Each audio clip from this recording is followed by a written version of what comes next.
বন্ধুরা, এই যে আমার সর্ষে ক্ষেত। এই যে এখান দিয়ে আল থেকে এটা আমার সর্ষে ক্ষেত। আর এই যে পুকুর, এই যে পুকুর, এই যে পুকুর।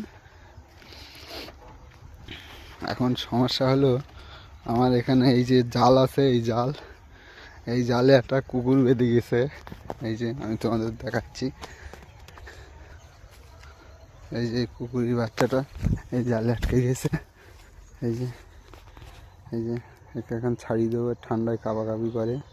একে ছাড়িয়ে দেবো, ছাড়িয়ে দেওয়ার পরে দিয়ে বার করবো।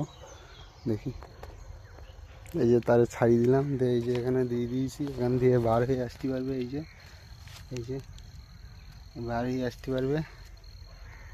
এখান থেকে ছাড়িয়ে দিয়েছি। আর এই যে সর্ষে ক্ষেতের অবস্থা, এই যে কত সুন্দর পরিবেশ।